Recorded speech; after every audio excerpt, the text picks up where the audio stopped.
दोस्तों Tally Prime software में company create करने के बाद अगला काम जो आपको करना होता है वो करना होता है अपनी कंपनी को जीएसटी से इनेबल करना।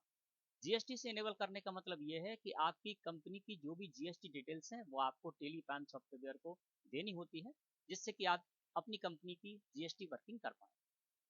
अब आपको अपनी कंपनी से रिलेटेड जो जीएसटी डिटेल्स देनी है या अपनी कंपनी को जीएसटी से इनेबल करना है, तो इसके लिए ऊपर देखेंगे तो यहाँ पर कंपनी लिखा हुआ एक बटन है, इस पर कर दीजिए क्लिक।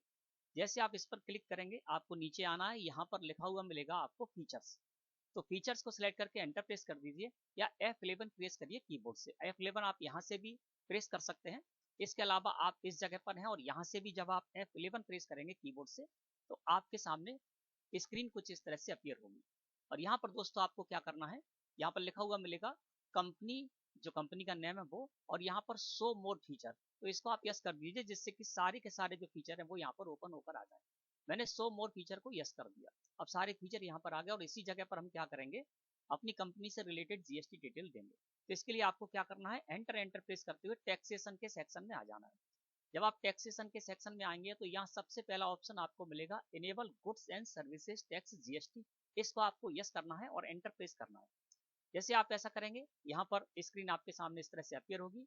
रजिस्ट्रेशन स्टेटस में यहाँ पर एक्टिव दिखाई देगा और यहाँ पर देखेंगे तो जीएसटी रजिस्ट्रेशन डिटेल्स है और यहीं पर हमें अपनी कंपनी की जो जीएसटी रजिस्ट्रेशन की डिटेल्स है वो देनी है, जिससे कि हमारी जो फर्म है टेली प्राइम सॉफ्टवेयर में उसमें हम जीएसटी से रिलेटेड वर्किंग कर पाएंगे। जीएसटीआर 1 जीएसटीआर 3 भी आदि रिटर्न यहाँ पर जो है वो तैयार कर पाएंगे।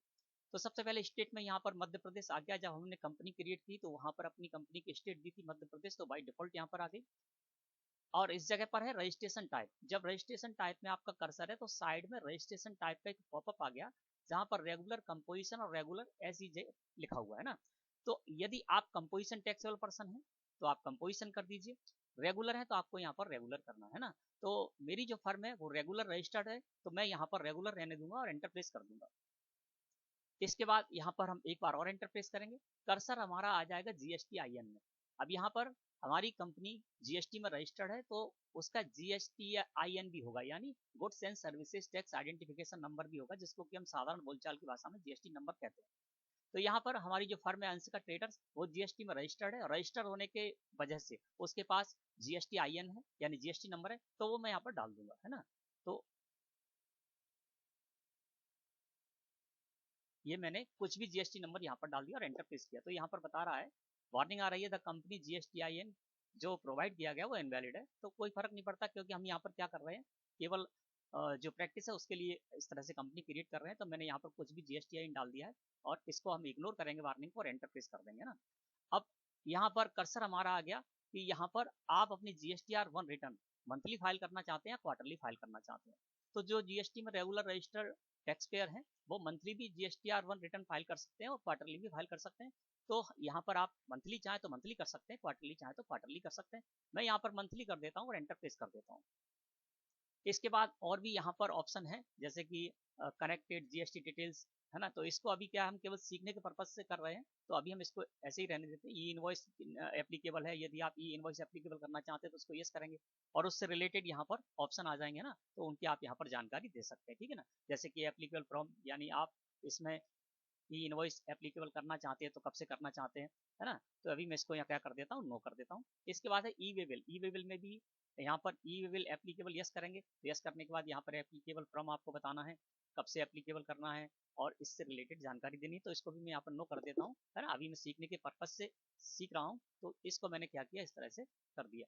तो यहाँ पर क्या होता है दोस्तों कि जो हमारी कंपनी है उस कंपनी से रिलेटेड जो भी जीएसटी डिटेल्स हम देते हैं, तो यहाँ पर मैंने हमारी जो फर्म थी उसकी जीएसटी डिटेल दे दी। मैंने बता दिया यहाँ पर कि हमारी फर्म की स्टेट मध्य प्रदेश है, रजिस्ट्रेशन टाइप में रेगुलर है और इसका जो जीएसटी नंबर है वो मैंने जीएसटी आईएन के कॉलम में डाल दिया है और GSTR 1 मैं अपनी मंथली बेसिस पर फाइल करूंगा, है ना।